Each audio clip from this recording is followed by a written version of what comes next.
y busco al director general de la compañía, de la empresa más grande del sector, y pido una cita y me la da. ¡Sascuas!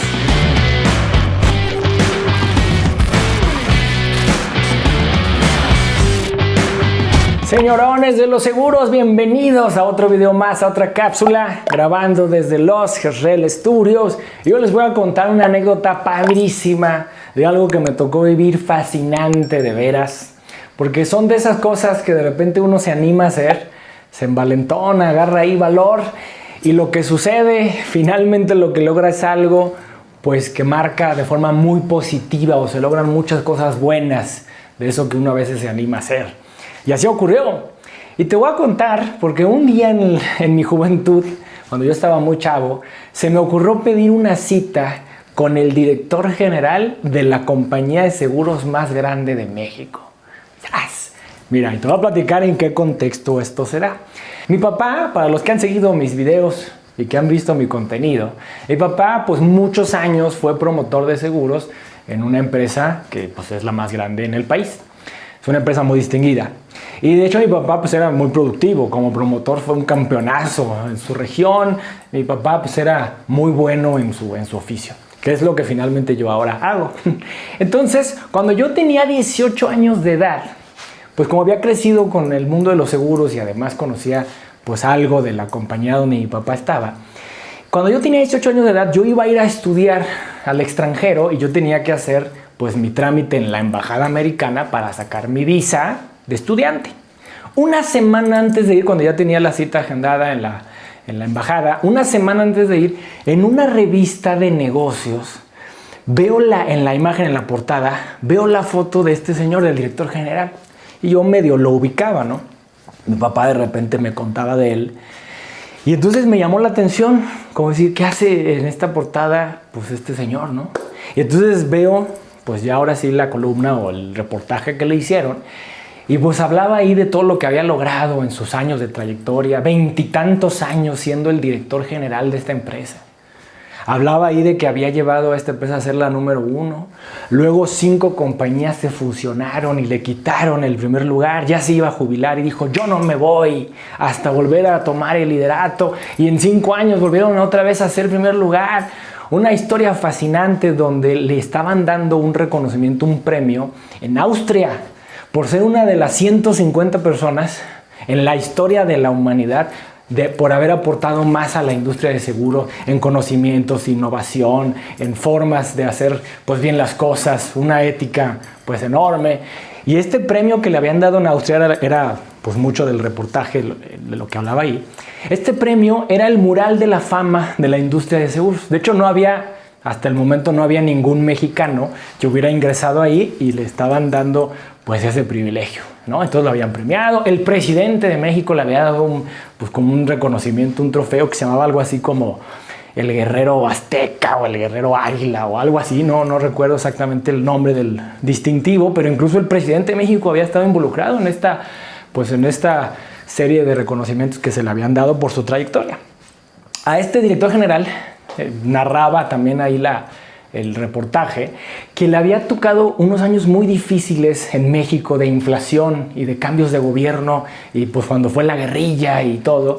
Entonces se desató la crisis del 95, a él le tocó toda esta cuestión.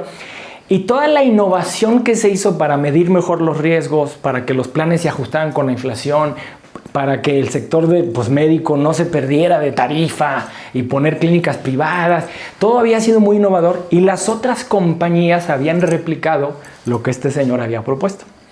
Se replicó con éxito y de hecho después eso se hizo a nivel Latinoamérica en otras compañías de seguros. Bueno, y además un liderazgo tremendo, un tipazo, ¿no? Y yo leía esto fascinado, ¿no? Yo nunca había tenido cercanía con él. Pero yo decía, oye, pues este es un señorón. Este es una de esas personalidades que pues pocas veces en la vida pues hay, ¿no? Alguien que ha pues destacado muchísimo y que además pues tiene pues a nivel personal pues algo muy fuerte, ¿no? Bueno, entonces yo dije, oye, ¿sabes qué? Me encantaría ir a hablar con él. Ir a preguntarle cosas de la vida. claro, yo iba a entrar a mi universidad, pero en realidad, aunque ya había escogido mi carrera y todo, por dentro a lo mejor me sentía un poco perdidón en algunas cosas. Y entonces yo dije, oye, pues creo que si yo pudiera hablar y preguntarle de ciertas cosas, pues me gustaría escuchar su opinión en diferentes temas. Bueno, y entonces hablamos por teléfono a las oficinas centrales de la empresa, ¿no? Ahí a la matriz. Entonces pedimos hablar con la asistente del director general. Y entonces ahí es donde pido yo una cita. Quiero hablar con este señor. Y además es como de, ¿pero quién habla? Ya le digo, no, pues soy Tonatiuh Vázquez, hijo de tal promotor. Y era un poco extraño, ¿no? La persona que tomó la llamada, su asistente. Pues a ver, déjenme, le aviso a mi jefe, ¿no? A ver si está disponible y Le pregunta y para mi sorpresa me la da. Encantado, que con mucho gusto te recibe. ¡Vámonos! Y entonces, claro, ya le dije, mire, yo tengo que ir a México. De hecho, la embajada está cerca de donde ustedes están, del edificio, el headquarters ahí de la compañía. Y yo todavía propongo un horario de reunión para no llegar tarde. Y le digo, mire, yo creo que yo podría estar de tal a tal hora.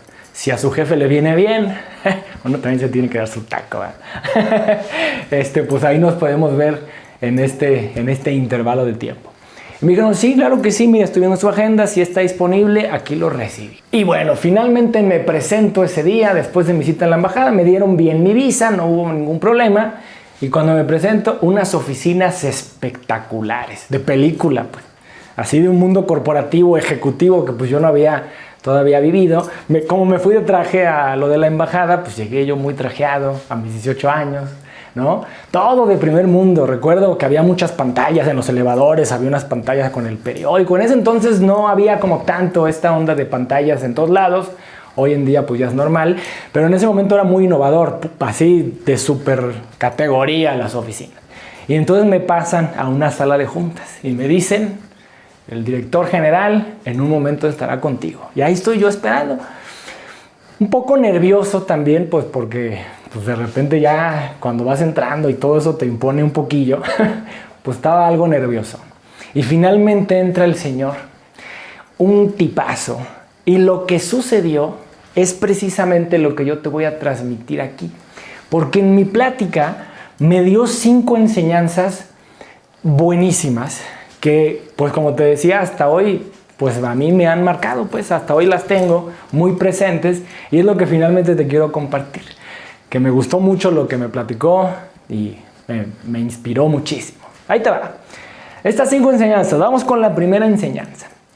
Me hablaba de que el crecimiento de una persona, de un equipo, de una empresa, tiene una línea que no es recta. Cuando nosotros queremos crecer en la vida, porque él hablaba un poco de la trayectoria de esta empresa, pues que querían llegar a un nivel de crecimiento pues extraordinario, habían tenido años muy buenos. Y me decía, cuando uno hace una planeación, tiene que saber que no vas a llegar del punto A al punto B, que quieres estar aquí, de forma lineal. En realidad es una curva que tiene hacia arriba y de repente tiene caídas. Hacia arriba, hacia abajo, hacia arriba, hacia abajo, hacia arriba, hacia abajo, hasta que llegas al punto. Esto porque es importante entenderlo. Porque cuando vas hacia arriba y viene una caída, generalmente si no se sabe que así es lo natural, cuando viene la caída, muchas personas se desmotivan. Tú quieres empezar en un deporte y dices, ya estoy practicando y me está saliendo bien. Y de repente tienes un retroceso. Y es normal que en tu capacidad, en la forma en que te estás acostumbrando a hacer las cosas, tienes un bajón.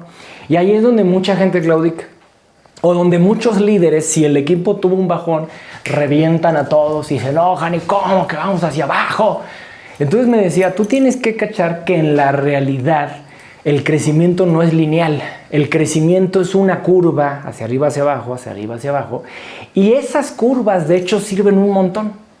Porque lo que a lo mejor vienes haciendo mal, que no se ve por el éxito que traes, cuando viene el bajón, ahí sale a la luz. Y entonces eso te sirve para arreglar lo que estaba oculto. También hay cambios luego alrededor. A lo mejor en el mundo de los negocios, pues cambia el mercado, cambia la competencia, eso trae un bajón. Y si tú logras entender por qué se dio ese bajón y además lo vas a mejorar, regresas a un punto todavía más fuerte de como estabas anteriormente.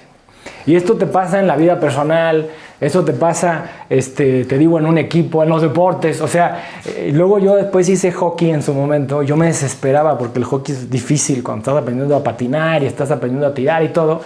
Y yo de repente sentía como iba para arriba, iba mejorando mi técnica y un bajón. Y me acordaba de las palabras de esto. Me decía, es que incluso pues también te pasa en lo individual, en lo macro y en lo micro. Entonces yo decía, ok, tengo que seguir practicando. Y mi coach de hockey me regañaba y me gritaba y me decía groserías y no sé qué. Pero luego venía la mejoría, si no te desmotivabas, entendiendo que es algo natural.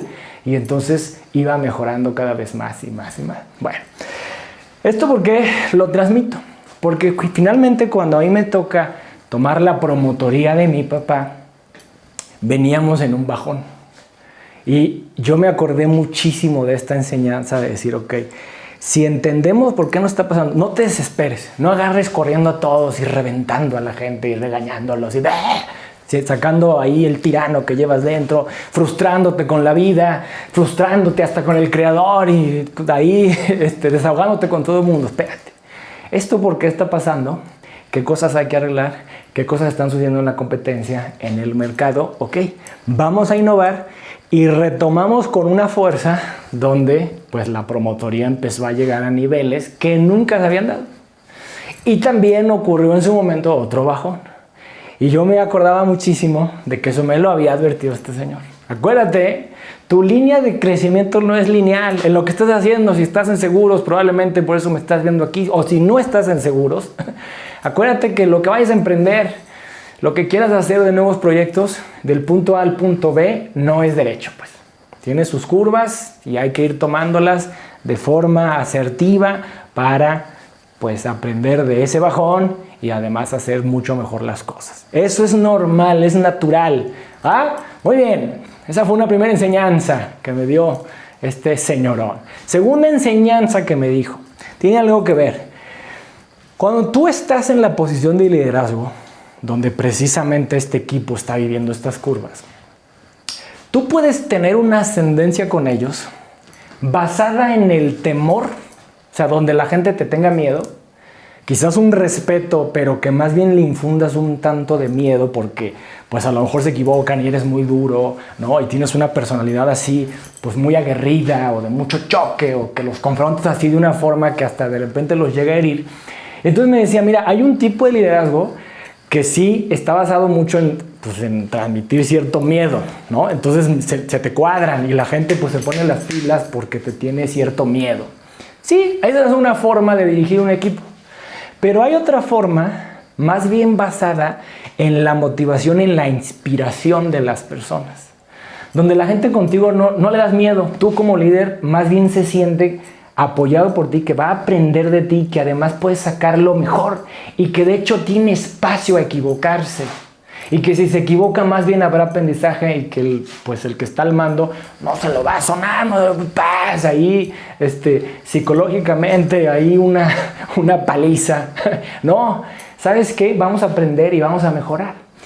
Y él hablaba que esto lo logras mucho basado pues en el amor al prójimo, ¿no? Quizás ahí también no sé si este director general tenía alguna fe, pero me hablaba que esto se da muchísimo más amando al prójimo y siendo un líder que inspire a los demás, no que cause temor, sino el liderazgo basado en la inspiración. Y me decía, ¿sabes qué? Los dos funcionan, pero sin duda el que más funciona es el de la inspiración. Llega a cierto nivel, pero hay un punto donde la gente ya no va a jalar más. Basada en el miedo, claro, que se ponen las pilas. Y claro que está el patrón y está el jefe y se cuadran y se pueden hacer las cosas. Pero si lo haces basado en la inspiración y basado en impulsar a la gente en sus mejores capacidades y donde se sienten pues con este impulso y con este cariño de parte del líder y basado en el amor, como él decía, los vas a llevar a un nivel más alto. Y él me decía, yo lo que he aprendido es a llevar un liderazgo basado en la inspiración. Tonatiu, te sugiero pues que esto lo apliques si la vida te pone en alguna posición de liderazgo, que te acuerdes mucho que tú puedes optar por ser el líder que infunde temor o el que infunde inspiración. ¿Ah? Yo te sugiero que te vayas por la inspiración, porque aquí la gente llega a más. Vas a llevar a tu equipo a un nivel mucho mayor basándote en la inspiración. Cuando finalmente me toca estar al frente de la promotoría, pues estas palabras, esta enseñanza, pues trataba de aplicarla hasta hoy. Es lo que pues yo intento hacer, ¿no? Ser un líder más bien que inspire a los demás. El que inspira, por cierto, es el que se mete a chambear con los demás, el que no le tiene miedo al trabajo, no solamente pues el que manda a hacer las cosas, sino el que también las sabe hacer y que pues los demás se van motivando y dicen, oye, pues tenemos un jefe que también le entra al toro, va. ¿Bien? Bueno, muy bien. Segunda enseñanza. Aquí viene otra enseñanza que sucedió en esa cita. Me decía este director general, mira, Tonatiuh, todos nacemos con talentos. Algunos tienen más talento, otros menos talento. El nivel de talento con el que naciste no es tu mérito, papá. Ni tampoco es tu culpa si no tienes mucho talento. Si tú tienes talento, por ejemplo, para las matemáticas y en la escuela eres muy bueno en las clases, pues no te sientas superior a los demás, porque si tú tienes esa habilidad con la que naciste, tú no hiciste nada para tenerla. O si eres muy bueno en el fútbol, no te sientas superior a los demás, que no se te suba, porque ese talento que se te fue dado no fue por tu mérito. Ahora, si eres muy malo en las matemáticas y dices, nomás es que no se me da y no puedo, claro que tienes que echarle ganas, claro que la habilidad se desarrolla, pero si eres muy malo no te culpes tampoco. Y si tú eres muy bueno en algo y ves que otros no son tan buenos, pues no es su culpa tampoco ser así. Alguien que nace con una discapacidad, no es su culpa, no escogió ser así.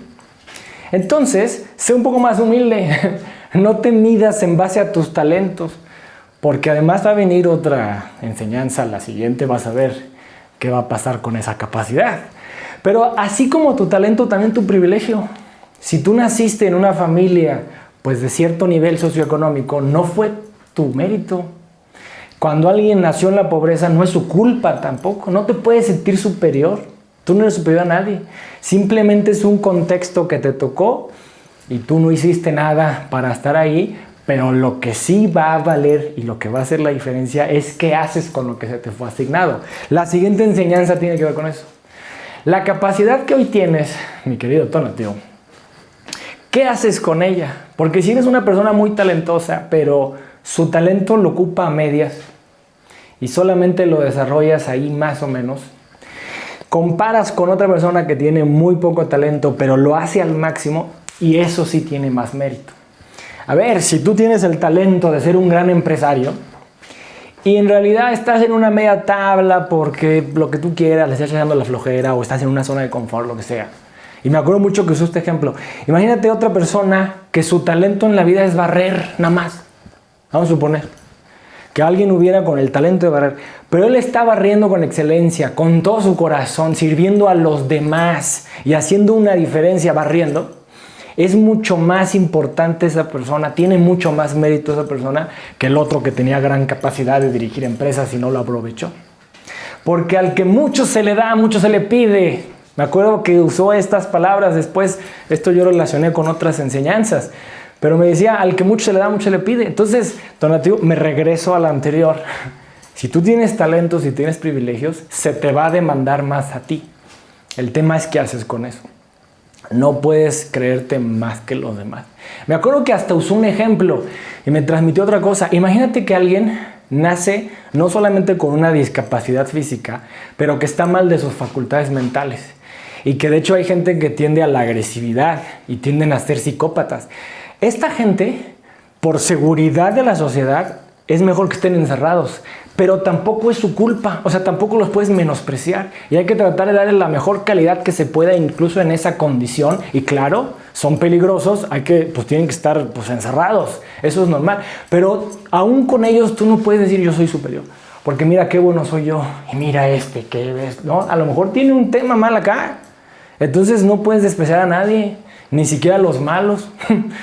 ¿Qué haces con el talento y con los privilegios que naciste? Tonatiuh, también habrá gente que tenga mucho más talento que tú y que nació en un ambiente de mucho mayor privilegio que tú.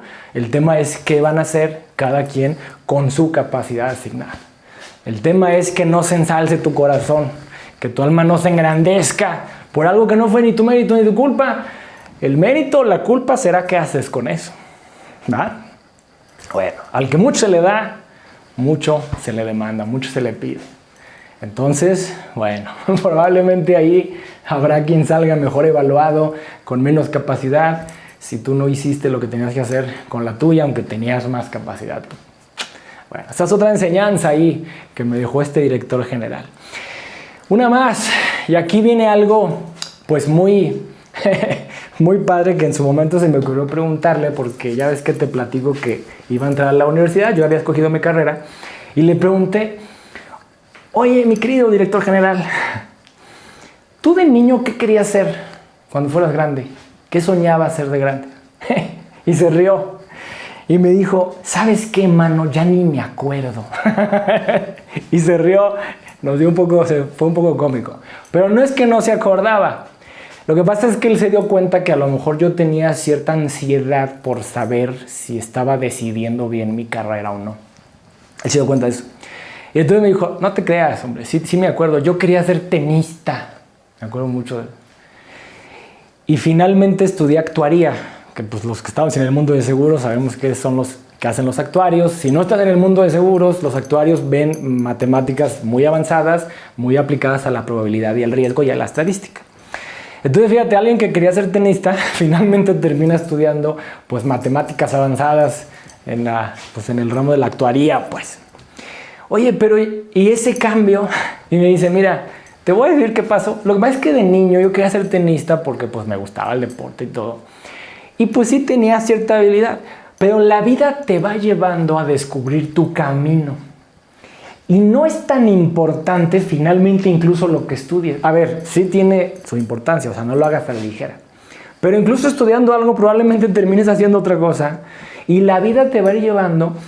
Pero lo importante es que donde estés y en el oficio o la carrera que hayas escogido, además de dar lo mejor de ti, encuentres el propósito donde sirves a los demás. Porque todos los oficios sirven a los demás.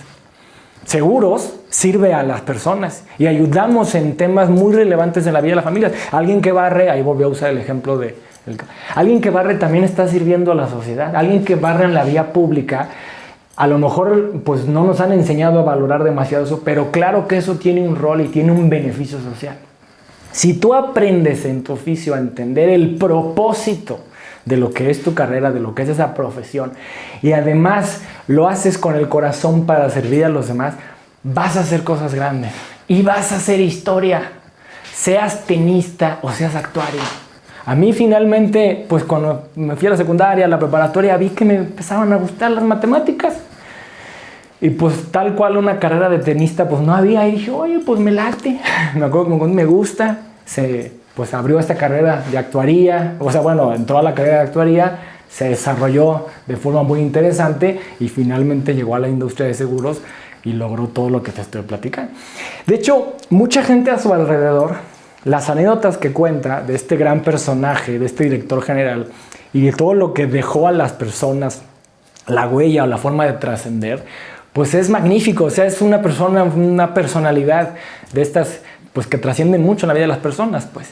Y él me decía, donde estés, en la profesión en la que estés, puedes llegar a hacer una diferencia en el mundo, en la vida de las personas, si entiendes el propósito, si lo haces con toda tu capacidad, si lo haces con todo tu corazón, donde estés. Entonces no te preocupes tanto, no tengas tanta esa ansiedad. Digo, esto ya no me lo dijo, pero era lo que finalmente se quedó en mi corazón, pues. Bueno, entonces estas 5 enseñanzas que espero estártelas transmitiendo lo mejor, sucedieron en 1 hora de reunión. De hecho fue 1 hora y cuarto más o menos lo que estuve platicando con él. Pues en algún momento me conmovía, ¿no? O sea, de lo que me estaba dejando, pues yo sentía como muy padre de estar pudiendo hablar con alguien estas enseñanzas, con alguien de este nivel, pues, ¿no? Aquí están las 5 enseñanzas, te las resumo para que no se nos olvide.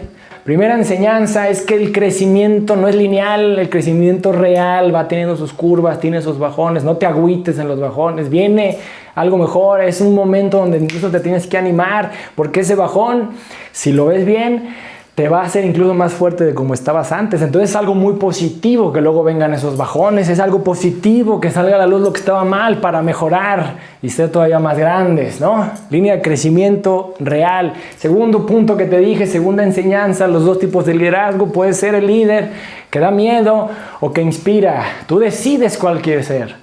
Es más fuerte el líder que inspira a otros. Tercera enseñanza, como lo veíamos hace un momento, los dones con los que naciste, los privilegios que te tocaron, no son tu mérito ni tu culpa.